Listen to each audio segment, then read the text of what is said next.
আসসালামু আলাইকুম।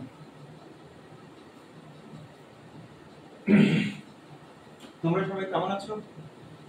আশা করি ভালো আছো।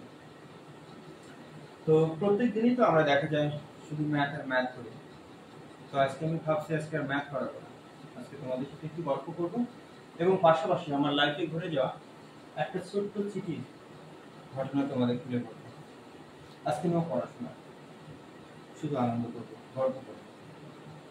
তো চলো আমি আহ, চিঠিটা নিয়ে তোমাদের সাথে চিঠির ব্যাপারে তোমাদের একটু জানাই। দেখো আমি আমার একটা প্রিয় মানুষ ছিল, সেই মানুষটাকে আমি আসলে চিঠিটা লিখেছিলাম। প্রচুর রকমের ভালোবাসতাম মানুষটাকে।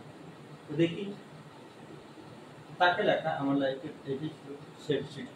দেখি সেই শেষ চিঠিতে আমি কি লিখেছিলাম চিঠিতে। তো দেখো, প্রিয় শিউলিমালা, আমার এই রিক্তের বেদন আমারই থাক। আবার দেখো, আমার এই রিক্তের বেদন আমারই থাক। মানে প্রিয় শিউলিমালা, আমার এই রিক্তের বেদন আমারই থাক, মানে আমার যত দুঃখ কষ্ট আছে সবকিছু আমার মধ্যেই থাক। মৃত্যু পূজা নিয়ে তোমাকে ভালোবেসে, এর মানে কখন তোমার বাপ ভাই আমাকে পিটাবে? নো কেয়ার, ডোন্ট কেয়ার, আমি কোনো কিছুকেই তোয়াক্কা করি না। মৃত্যু পূজা নিয়ে তোমাকে ভালোবেসে প্রকৃতিকা ছাড়া আমার জীবনের জন্য কিছু নেই, কিন্তু ছলনা ছাড়া তুমি আমাকে কিছুই দিতে পারবে না।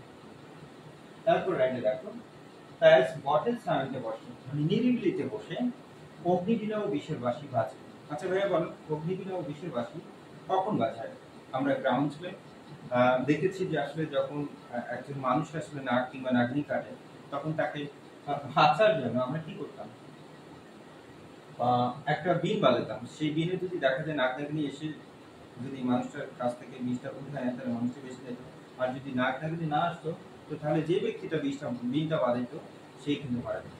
ঠিক একই অবস্থা ছিল আমার। দেখো, দ্যাটস বটেল সায়ন্তে বসে, অর্থাৎ নিরিবিলিতে বসে অগ্নিবীণা ও বিষের বাঁশি বাজিয়ে, অগ্নিবীণা ও বিষের বাঁশি বাজিয়ে লিখছি ব্যথার দানা পড়া আমার এই রাজবন্দির জবাব।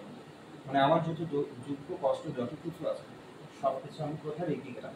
আমার এই রাজবন্দির জবাব না। একই চক্রবর্ত, চক্রবর্তী কিন্তু অরিজিনালি আমি ছিলাম।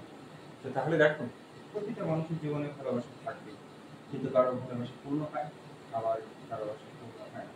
তো আমি একজন দেখা যায় অভাটা চেয়েছিলাম, বাট হয় না।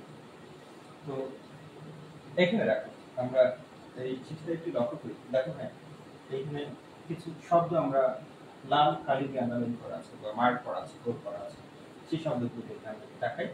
শিউলিমালা, নৃত্যের বেদ, মৃত্যু পূজা, প্রহিরেখা, সায়না, অগ্নিবীণা, বিষের বাসী, ব্যথার দানে ভরা, রাজবন্দী জবান, চক্রপাঠ।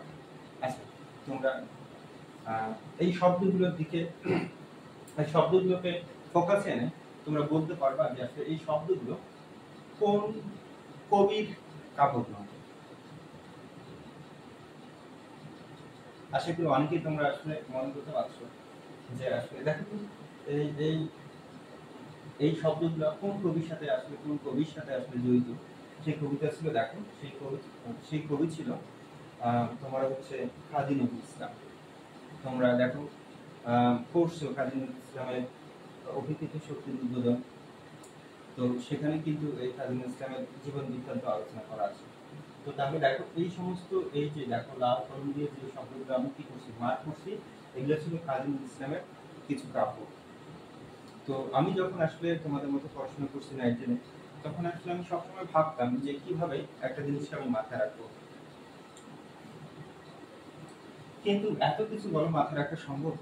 এই এতগুলো কবি, তাদের এতগুলো লেখক, এতগুলো কাব্যগ্রন্থ আসলে মনে রাখা কোনোভাবে পসিবল ছিল না।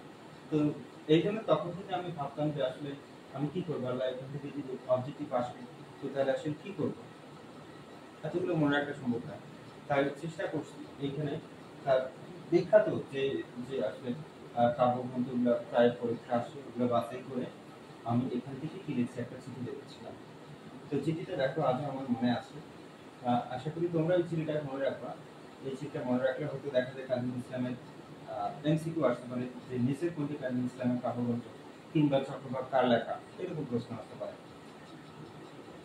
তো তখন তোমরা দেখা যায় অনায়াসে কি করতে পারবা, আনসার করতে পারবে একদম সহজ করে। তো ঠিক আছে, তোমরা ভালো থাকো, সুস্থ থাকো, আল্লাহ হাফেজ। দেখা হবে নেক্সট কোনো ম্যাথ। Bye bye.